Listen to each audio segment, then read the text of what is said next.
Howdy folks, it's the Texas Food Dude, and it is Friday, a little late, but I'm doing a Mardi Gras meal. Yes, it's Friday before Tuesday, Mardi Gras, Fat Tuesday. But I'm gonna cook up a Mardi Gras meal today. It's something we normally have on the Mardi Gras. I'm gonna cook up some red beans and rice. I'm not doing it from scratch. That I don't do from scratch.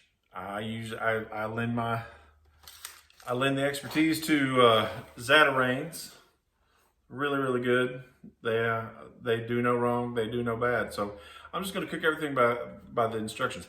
I am going to add some local sausage, and I'll show you that here in a minute. But I'm also going to cook. I'm not going to cook up something. I'm going to whip up a drink that you always have when you're in New Orleans. I'm going to make a hurricane. So sit tight, and we'll be right back. All right. This is, like I said, I'm making some Zatarain's, red beans and rice. Using 2 packages because I make a big batch, and so we'll eat on this for a couple days. It's always one of my favorite things to do is, I love Cajun food. I do, we usually do red beans and rice, or we'll do dirty rice. And we'll just eat, I make a big batch on that. And I eat on that for like 2 days, 3 days. And it's good stuff. All right.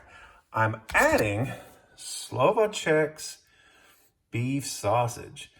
Residents of Texas would know this because this is the sausage place that's in West or Vest, Texas, W-E-S-T.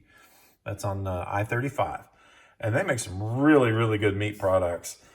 I mean, this is some really good stuff. It's either and then people are kind of divided when you're going through West and you want to stop in 35, there off of 35, you either go to the Czech stop or you go to Slovacek's.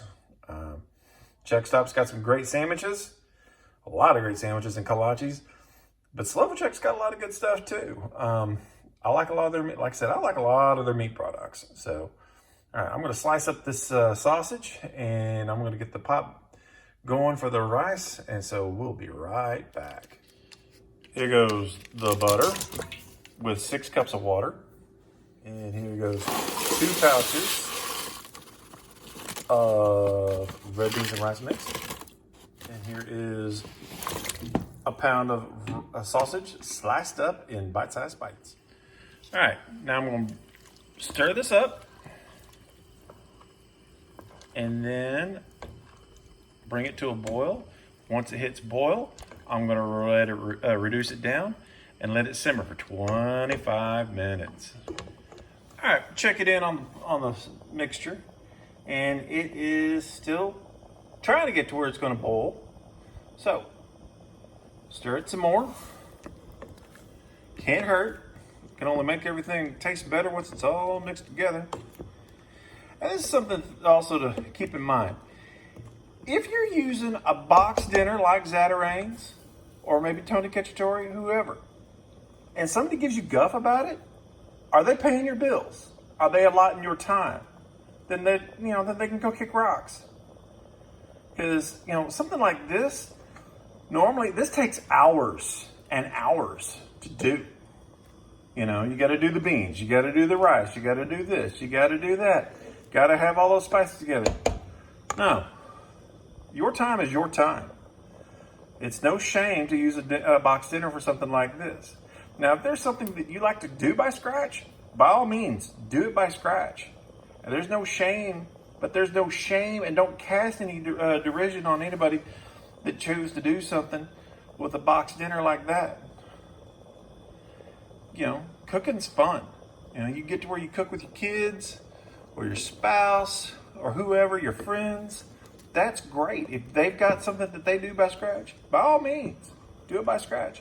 But sometimes if there's something that you can do to cut a corner, not cut a corner, but just save some time, like if you're making a shepherd's pie and then use instant mashed potatoes, by all means do that, because it takes forever to boil potatoes.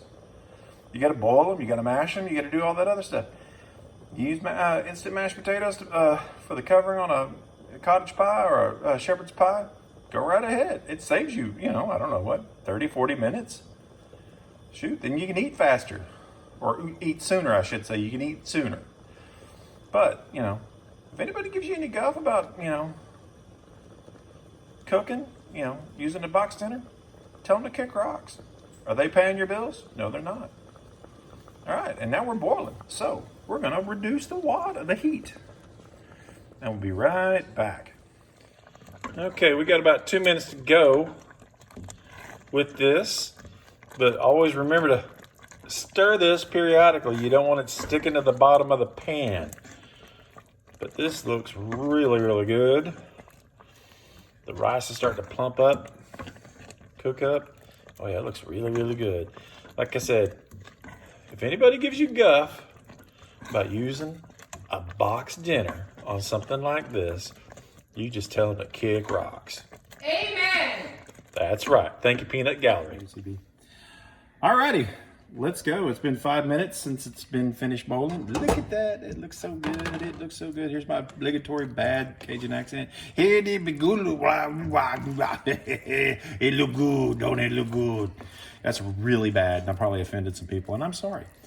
But that's my bad Cajun, which I stole from Matt Mitchell, whose wife had a baby. Congratulations, Matt. Yeah. So this looks really, really good. It's nice and thick. It's what they call rib sticking food. All right, I'm gonna get 1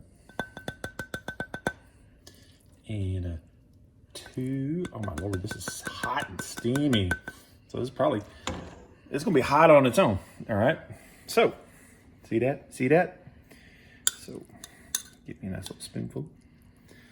So get it with the rice and the beans. You see that? See that? Look at that! Look at that! Look good! It look good, real good. All right. Hopefully it's cooled off.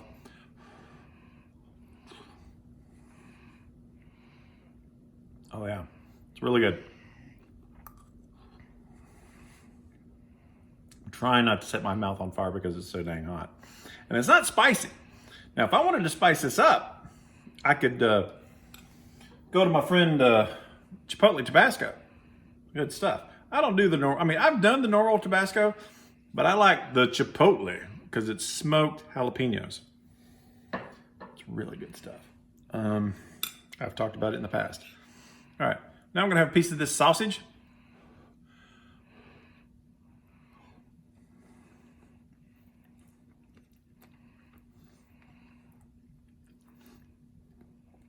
Great flavor. It's hickory smoked, hickory wood smoked. Really good. Goes really well with this. This is some good stuff. All right, now stay tuned. You know, hold on, don't go away, because I'm going to be making a hurricane here in a minute. So stick around. All right, a little bit of history on the hurricane. The hurricane was invented at Pat O'Brien's bar in the New Orleans Quarter. Yes, the New Orleans Quarter, in the French Quarter in the New Orleans.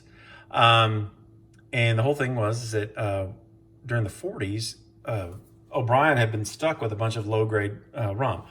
This is not low-grade rum. This is pretty good rum.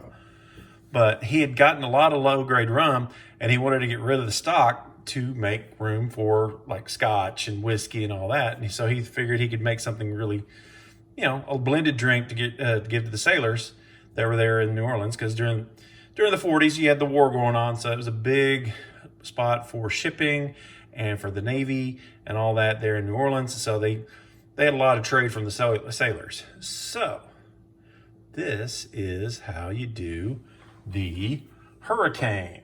So I got my mixing glass. I've got ice in it. I'm going to add, and I'm doing this as a double. So instead of 2, so I doubled up everything. So I'm going to add 4 ounces of dark rum. And I'm going to add 4 ounces of light rum. I've got 2 ounces of orange juice. I've got the juice of a whole medium lime. Normally you use passion fruit. I don't have any passion fruit, and I looked it up, and in a pinch you can use Hawaiian punch as a replacement for passion fruit juice. So because I couldn't find passion fruit juice. Maybe it's one of those things about the old shipping thing. And then, hang on a second. All right, now I'm gonna add some grenadine syrup. Grenadine syrup, because you didn't know, that is the syrup from a pomegranate. And normally it's a ½ ounce. Well, since it's a double, it's gonna be a full ounce. Next up is an ounce of simple syrup. Simple syrup is, as it is, it's a simple syrup. It's a water and sugar solution. Help act as a sweetener. But this drink's gonna be pretty sweet as it is. If I wanna make it sweeter, I'll just put my finger in it, and it's plenty sweet now. So, let me mix this up. Okay, I've got it in a glass. This is a chilled drink. So you mix it with ice. Don't fill the cup with ice, but get enough in there to make it cold. Shake it up, shake it up, shake it up. And that's enough right there. Okay, you serve this over ice in a hurricane glass, a hurricane shape, the little shaped glass. Well, my hurricane glass got broken in one of my moves. So as a replacement, I've got a plastic one. But you know what? In New Orleans, you can't even walk out on the street with a glass container. You have to walk out with a red Solo cup or a Solo cup. So, as they say in Savannah, you always carry a traveler. But here we go. It's got the color. All right. Garnish with a maraschino cherry and orange. And it's ready to serve. All right, like I said, it's got the color. Give it a stir, give it a stir.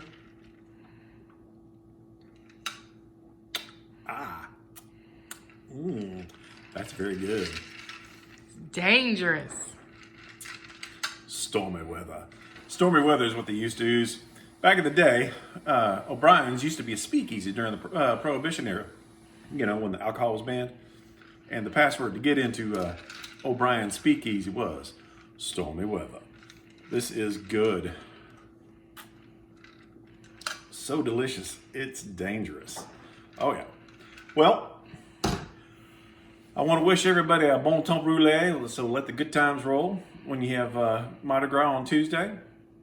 Please be safe, be careful. I'll have another sip for the fine folks in the Ukraine. Hold out, it'll be all right. And as always, like, share, subscribe. I don't know, not in that order, but I appreciate everybody watching. I know you got other shows you can watch with goofy dudes doing food and all that, but I appreciate you watching. Y'all take care. Bye.